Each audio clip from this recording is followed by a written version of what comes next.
I think I speak for a lot of people when I say this. I do not give a about my 9 to 5 job. I don't care about your KPIs or the company or team goals. I don't give a about my coworkers. I don't give about my boss. I don't give about how some director or some VP feels about themselves or about the team or about the company. I don't give about any of that stuff. I could care less. The only thing I care about is how much money you pay me and the amount of that I have to deal with, because I don't want to deal with any or any drama at all. Every time, in the past, when my boss or, some higher ups like, oh my God, KPI this, KPI that, in my head, I'm just like, yeah, sure. I don't give okay, we hit our KPIs. Does that mean I'm going to get a fat pay raise? Does that mean I'm going to get a bonus? What does that mean for me? I don't give about what it means for you or what it means for the company. Unfortunately, I think, when we're at work, we have to pretend like we care about those things. But in reality, 95% of people, we don't give. People been caught up in trying to survive so long, they're starting to wonder, like, when does it end? And a lot of people have been asking themselves that because it seems like constantly, day by day, they've been trying to survive. And then the bills that they're trying to cut back on and save, they can't say no to. And then when you try to say no, they're trying to make it seem like you're part of the problem. But in reality, you're not. And a lot of people have been going through this. So let me show you what people have been going through, because it's getting serious out here. And people really are giving up hope. A lot of people are struggling now. That's no secret. A lot of people are going through very hard times financially. And what happens is that people are starting to blame themselves, starting to feel that, oh, something wrong with me. I'm not good at what I'm doing. And just blaming themselves for the situation. The truth is, you need to know that it's not you. Everyone's struggling now. Some more, some less. And you just show up, keep on doing what you're doing. Don't blame yourself for struggling now, because it's the general economy that's not doing so well. You just keep on showing up, pushing, try to see where you can be better, and eventually the economy will turn around. I don't think you understand this. If we can watch the animals' consciousness and see what they do, who's watching ours? Right? Who are we entertaining? Man. Right? So you don't think there's someone just collecting data on us? Like, They've been collecting data. We're gonna collect data on They've been these collecting humans. data, but I don't understand is you are the data, right? They're not collecting data, you are the data. They're watching how you move. Why do you put animals in the zoo? To understand their behavior under different situations, right? So different things they do to you on purpose to see what you would do is to attract the emotions. The emotions are the demons. You gotta learn how to tame the emotions, right? When you learn how to stop feeling, you will learn how to live.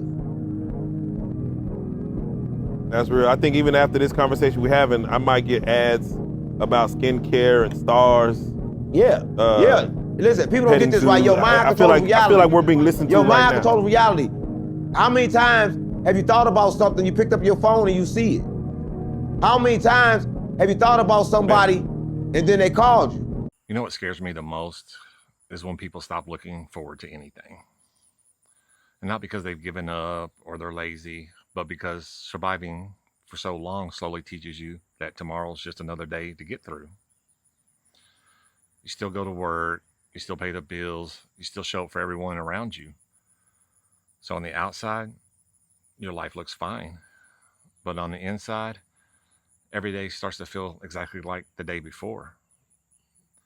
Nothing excites you anymore. Nothing pulls you forward. So you're not really living. You're just making it to bedtime. You deserve more than a life you're just trying to get through. You deserve a life that you're excited to wake up to. I get so tired of hearing people say, oh, people today just don't want to work. I'm a millennial, and just in my short lifetime, I've watched the Twin Towers, Our Nation Under Attack, and the United States enter a 20-year war with the Middle East. In 2008, we had the greatest economy crash since the Great Depression. So now our economy is nothing. We're in a war with the Middle East. Then in 2016, we pull out and we think everything's starting to smooth out. Then 4 years later, boom, the whole country shuts down for COVID. Now inflation is out of the roof. We will never be the same because of COVID. Inflation's out of the roof. Nobody wants to work 60, 70, 80 hours a week just to afford rent, to afford groceries. There's nothing extra. Nobody wants to work for a company that gives raises so small that it's eat up by inflation. I think people want to go to work. I think people actually take pride in going to work, take pride in having a career. But when you can't see daylight, there's a sense that, what is the sense of me getting a job and working? You know, and then people that are saying this, nobody wants to work, when they were coming up on a 40-hour paycheck, would pay for a home, pay for a new vehicle, raise a big family. The same jobs today can't even buy you, put gas in your car and get you an oil change. It can't buy groceries that'll last you longer than a few days. Some folks can't even buy groceries. They're having to have government assistance to be able to get groceries on the same salary that the people that were buying a new home, a new vehicle, raising a family. It's just hard for people to want to go to work. Friendly reminder, because it feels like some of you might need it. Your job does not care about you. Your job does not care about how many hours you work. And your job can send you to an early grave. And if you died tomorrow, most of your coworkers and your boss would not show up at your funeral. And the people who will actually remember how many hours you worked instead of spending time with them will be your family and your friends. So take a break. It's okay. You deserved it. And I understand we have to make a living, but you can also do that and still take some rest now and then. Your job is not as valuable as you think it is. Your life and your time are more important. If you're ever questioning the economy and how bad it is, but yet you see people in the stores spending tons of money, the shelves are never full, people are out to the movies and dinner and doing everything, well, it's because there's a big part of the population of the USA that are doing actually really good right now. I would say about 40%, about 109 million people are doing fine. You know, they're getting by. They can go spend money. They're doing great. You know, they're holding those high-end jobs, those more coveted positions. They're doing all right. Their kids are going to great schools. They're doing great. But 60% of Americans are not doing fine. When you are out and about, you are seeing the haves and have-nots. Because those 60% of Americans, they're not going out. Those aren't the people spending buku bucks out there. And if they are, they're running up debt because they're desperate and they need things. That's the reality right now. And 60% is a fucking failing grade. So I don't want to hear this argument that the economy is doing better than ever. Sure, maybe for some. But again, we are the United States. This is why social programs matter. This is why pay matters. I just saw a gentleman that works at a warehouse that said he had 40 employees that were working there typically. Now they have 14 for the past couple years, and the company's still making record profits off of their backs. All these corporations are running lean as hell, and they're paying their employees as little as they can and making them pick up the slack from all the people they've been cutting. So this economy is not doing good. Like I said, maybe for a few, but if it's not benefiting all Americans, then it is failing. And we need to fucking make change. That's the point. Oh, the economy isn't that bad. The cost of living crisis isn't that bad. You have homeless coworkers. It doesn't matter if you're working in finance. It doesn't matter if you're working a retail job. I can almost guarantee you that you have homeless coworkers because 40 to 60% of homeless people are employed and rent is unaffordable. Look at the numbers here, okay? Like the minimum cost of a 1-bedroom apartment in the US is around $1,500. And a lot of states, you're really lucky if you could get that, okay? $1,500, you need to make 3 times the rent. $4,500 a month. That is $28 an hour. $28 an hour in the US is like the baseline bare minimum living wage. But our federal minimum wage is $7.25 an hour. You know what $7.25 an hour gets you working full time? $1,160 a month. The minimum for an apartment, again, remember? $4,500 a month. And we're not even factoring in taxes into all of this shit. I don't care what your job is. There is no reason that anyone working 40 hours a week, slaving their life away, should not be able to at least afford a fucking 1-bedroom apartment. And if you're defending that shit, you're part of the problem. Here's the thing, man, and I hate to say this, Social Security is not going to save our Nope. generation. It will not be there. Nope. It will not We be there. will There will not be, have it. there will be no retirement Nope. for millennials or for Gen Z. Nope. It will not be there. 100, You better have your 110% own agree. ass. Yep, Okay. agreed. You're going to be working till the day you die. Agreed. In America, we got 158 million people. They wake up the same time every day. They drive to get coffee from the same place every day and stand in a long line because they're rushing to get there. They go to work at the same time. They go to lunch at the same time. They get off at the same time. They get back on the highways. They do this 5 days a week for 40 years and they're still broke. How do you trick that many people into doing that? School. I had a parent-teacher conference today. My daughter, she's doing horrible. I asked the English teacher, what am I supposed to tell my daughter? I said, my daughter speaks very well. She really does. She does. She came to me and she asked me, why do I need to know what a noun is? That's a good question. And I said, because the school says you need to do it. She said, well, don't you think they could be teaching us like what a balance sheet is or what tax bracket we're going to be in? I'm not saying it's not relevant, but couldn't they be doing something better with our time? No, because they need you on a highway grinding 5 days a week for 40 years and staying broke.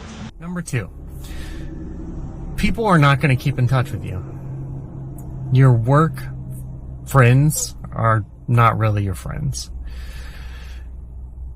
I got fired, and people that I loved and loved me, I use that term a little loosely here, haven't heard a word from them. We are friends on social media, some of them. Not a peep. Not a, hey, are you doing okay? Are you sorry? There were a couple exceptions to that, so I won't shout them out. But I actually had someone really nice send me a card in the mail. One of the executives, which was awesome.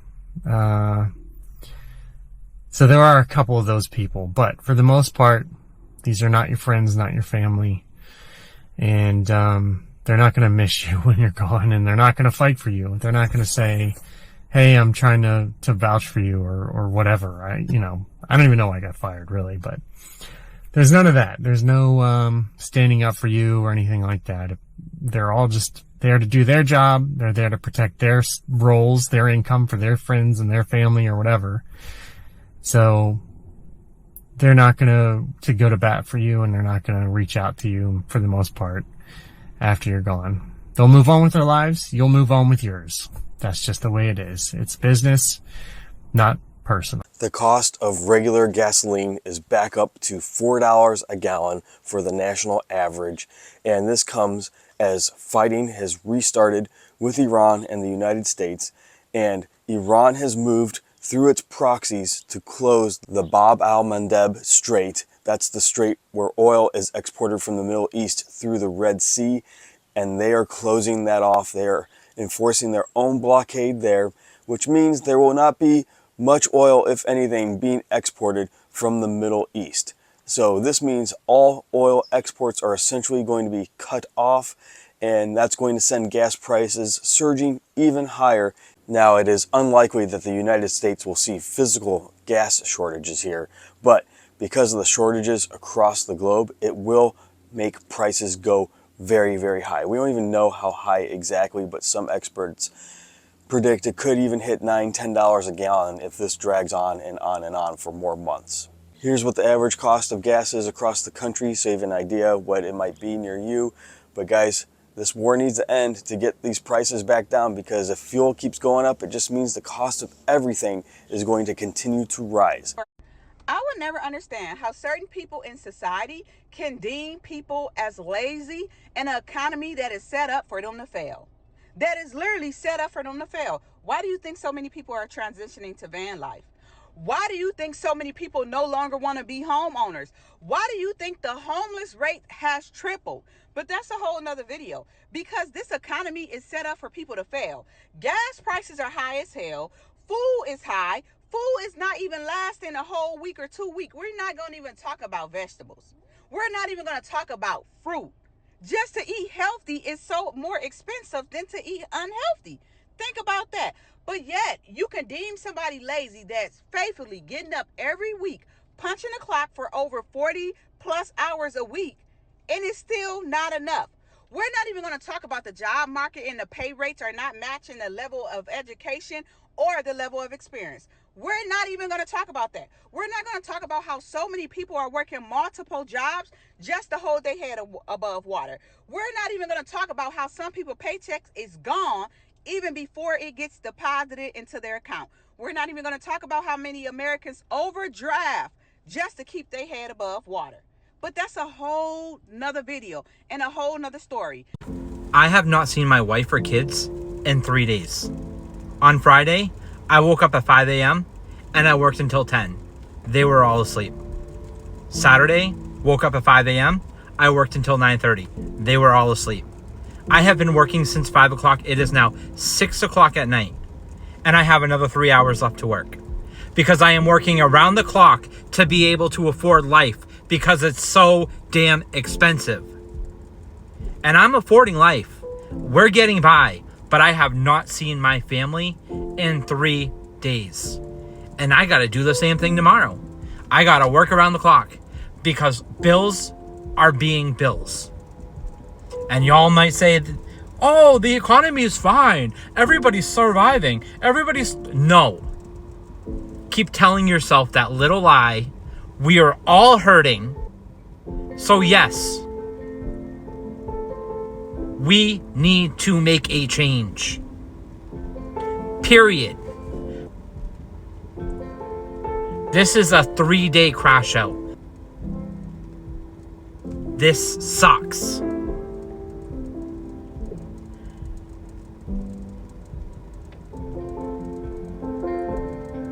I don't even want to hear it.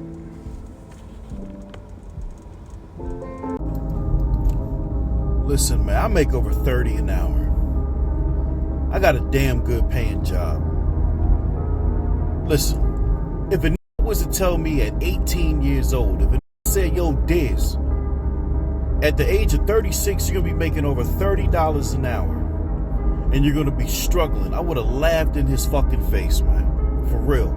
I would have laughed in his face. You couldn't have told me that at 18 years old. I would have thought that I'd be living like a king. I don't live outside my means. When I say I'm struggling, that's just to pay bills and to buy food.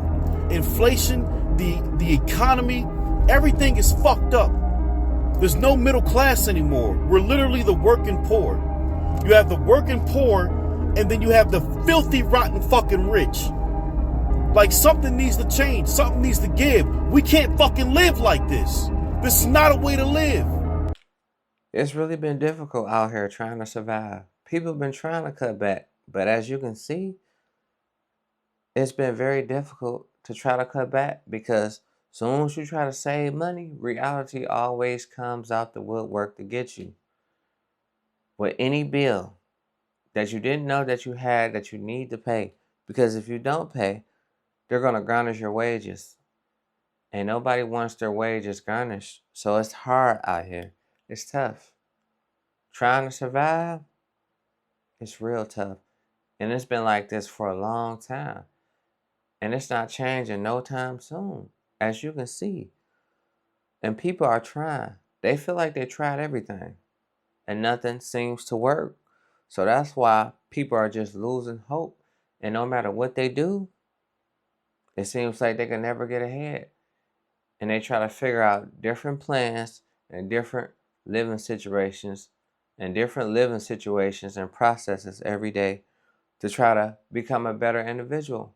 It seems like every time an individual try to better themselves, it seems like there's always something to try to pull them down. And it's crazy because it's like, when does it end? When does the struggle end? It seems like the struggle never ends. It always gets worse. And that's why people just don't know what to do. People are shedding tears. People are venting. Because life is becoming so hard. So that's why we always come to our venting. We try to do things to just relax our mind. Anything to ease our mind, because sometimes you're going to need it. So if you've been feeling this way, share it in the comments. Let us know how you feel. And I'm going to see y'all on the next one. Peace.